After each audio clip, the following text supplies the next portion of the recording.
কি বসে মুই পড়ছি। তো hey guys, I am SK Akib watching my channel বিষাক্ত আকিব। তো আজকে কোনো কমেডি ভিডিও না, আজকে কোনো ফানি ভিডিও না। আজকের ভিডিওটা হলো তো টলিউডের অভিনেতারা রাজনীতিতে এসে তুমুল ঝামেলা, তো সেই সব ঝামেলা দেখবো আর তাদেরকে নিয়ে কিছু কথা বলবো। তো আজকের ভিডিওটা বাচ্চারা গুরুজনরা সবাই দেখতে পারবে, তো হেডফোন ইউজ করতে হবে না।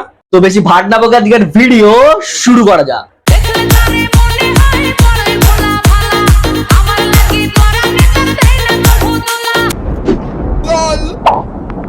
তো ইনি হলো দেবদা। তো দেবদা এক সময় টলিউডের কিং ছিল। ছোটবেলা থেকে আমরা দেবদার মুভি, দেবদার সং এইসব শুনে এইসব দেখে আমরা বড় হয়েছি। তো দেবদার জন্য আমাদের মনে আলাদা একটা ভালোবাসা ছিল, কারণ দেবদা হলো টলিউডের একটা স্টার। স্টার মানে কি তারা, যেটা আকাশে থাকে। তো সে আকাশের তারাটাকে না ছোঁয়ার জন্য আগে খুব চেষ্টা করতাম যে কবে একদিন দেবদার সাথে দেখা হবে, কবে একটা সেলফি তুলবো। সবার মনে তখন এই ফিলিংসটা কাজ করতো। আর এখন ভাই কি, এখন দেবদা ভাই আশেপাশে থাকে, পাড়ায় পাড়ায় ঘুরে বেড়ায়। মানে দেবদা তো ভাই এখন হাতের মুঠোয়, মানে আকাশের তারা এখন আমাদের হাতে।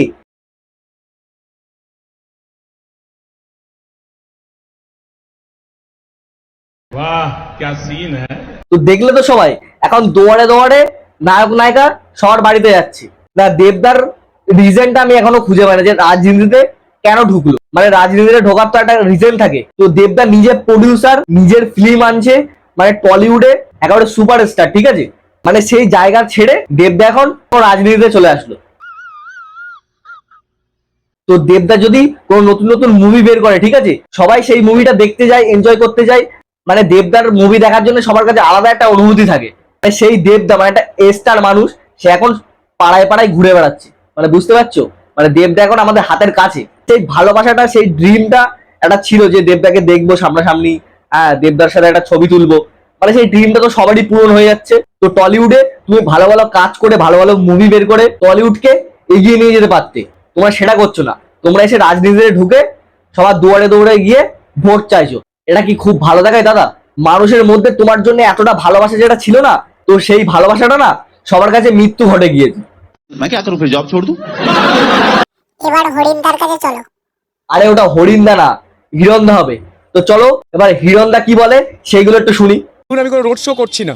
রোড শো মানে বিভিন্ন জায়গা থেকে টাকা দিয়ে, পয়সা দিয়ে, ট্রাকে করে, টোটো করে, অটো করে, বাসে করে মানুষকে নিয়ে এসে শক্তি প্রদর্শন করা।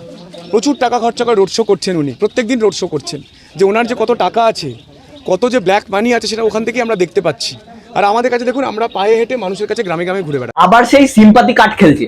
মানে দেবদা গাড়িতে করে রোস্ট করছে, সেটা দেখে হিরণদা কি বলছে যে আমরা ওসব করি না, দেবদার ব্ল্যাক মানি আছে, তো পায়ে হেঁটে আমরা সবাই বাড়িতে যাচ্ছি। মানে ভোটের সময় আসলে কি সবার বাড়ি যেতে হবে?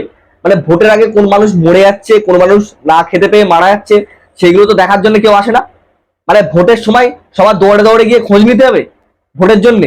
আর মানুষ আমরাও বোকা, ঠিক আছে, আমরাও বোকা। যে আমাদের বাড়ি আছে আমরা খুব মানে তাকে সেলিব্রিটি ভেবে নিই। এই নায়ক নায়িকা আসে বিশাল কিছু মনে করি, তাদের মানে একেবারে মাথায় তুলে নাচি আর কি। হিরণদার জন্য ঠিক আছে, টলিউডে তো কিছু করতে পারেনি, যদি রাজনীতিতে কিছু করতে পারে। এদের রাজনীতির কতটা ভালো হবে সেটা আমি জানি না।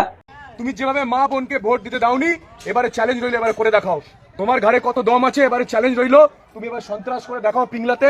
আমি থাকবো নিজে পিংলাতে, যদি ঘাড়ে মাথা থাকে, যদি দম থাকে, চ্যালেঞ্জ দিলাম যে ভোট এবারে তুমি আটকে দেখাবে। না মানে কেমন ধুমকি দিয়ে বলছে দেখেছো দেবদাকে। মানে আমি একটা কথাই ভাবি যে হিরণদা, দেবদা এরা সব যদি এক জায়গায় হয়ে টলিউডে ভালো ভালো মুভি বের করে না ভাই, সেই চলবে সেই। মানে এরা এইসব না করে রাজনীতিতে ঢুকে বেকার দুজনের ভিতর ঝামেলা পাকাচ্ছে। মানে এমনি তো টলিউড ডাউন হয়ে যাচ্ছে, ঠিক আছে, এমনি টলিউড পুরো ডাউন। আর দেবদা, হিরণদা আরো যারা নায়করা আছে তারা যদি টলিউড থেকে সরে আসে, তাহলে টলিউডের অবস্থাটা কি হবে বলতো? মানে দুদিন পরে তো বাংলা মুভির আর কোনো নামগন্ধই পাওয়া যাবে না। তো হিরণদা তোমাকে বলছি, তুমি যদি মুভিতে এমন করে ভালো ভালো ডায়লগ বলতে না, নিজের অভিনয়টা ভালো করে দেখাতে না, তাহলে তুমি একদিন ভালো জায়গায় পৌঁছতে। ওই জন্য তো টলিউডে তুমি ভালো জায়গাও পাওনি, কিছুদিন থেকে বেরিয়ে চলে এসছো। মানে তুমি নিজের জায়গাও করতে পারবে টলিউডে, যেটা দেবদা, জিদ্দা এনারা করেছেন। হিরণদার রাজনীতিতে মানায়, কারণ হিরণদার টলিউডে কোনো জায়গা নেই, টলিউডে কোনো নামই নেই হিরণদার। ওই জন্য হিরণদার রাজনীতিতেই মানায়। প্রচন্ড জোরে খিদে পেয়েছিল, দেখো ভাই, সেই সকাল 8টার সময় ব্রেকফাস্ট করেছিলাম। আর তুমি ছিলে আমাদের সঙ্গে সকাল 9টা থেকে, চলছে একটার পর একটা মানুষের সঙ্গে জনসম্পর্ক। এখন প্রায় 2:30টা বাজতে যায়, 2টো বেজে গেছে। তো আমি একটা বাড়ি দেখে বললাম যে ভগবান শ্রীরামের ভক্ত কিনা এটুকু জেনে নাও। তো বললো না না, বোন বললো যে আমরা সবাই এখানে শ্রীরামের ভক্ত। বললাম বোন একটুখানি প্রচণ্ড খিদে পেয়েছে, এখনো অনেক রাস্তা বাকি, যেখানে আমাদের খাবারের আয়োজন করা হয়েছে, যেতে আরো 8 ঘন্টা 45 মিনিট লাগবে।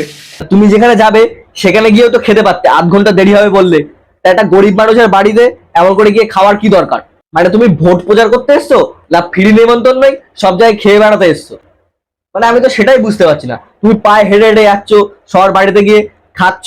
ভোট প্রচার করার জন্য আজকাল মানুষ এরকমও করছে যে সবার বাড়িতে গিয়ে ভাত পানি খেয়ে আসছে। মানে আমরা বোকা, ঠিক আছে, আমরা এদের না মাথায় তুলি। তো সবাইকে বলছি, যখন ভোটে জিতে আসবে তখন মাথায় তুলে নাচবে। এখন তো এসছে স্বার্থ নিয়ে, ওই জন্য এখন বেশি লাফালাফি করো না। তো তোমরা হয়তো ভাবতে পারো আমি বিজেপি না টিএমসি সাপোর্টার। তো আমি কোনো দলেরই সাপোর্টার না, আমি একটা এই দেশের নাগরিক। তো আমার একটা বলার একটা অধিকার আছে, ওই জন্য আমি বললাম। তো ভিডিওটা বেশি বেশি করে শেয়ার করো, যদি ভালো লাগে তো একটা লাইক করো, কমেন্ট করো। আর আমার চ্যানেল যদি নতুন হয়ে চ্যানেলটা পথ সাবস্ক্রাইব করে দাও। তো দেখা হচ্ছে নেক্সট কোনো ভিডিও। ততক্ষণ ভালো থেকো, সুস্থ থেকো, বাই।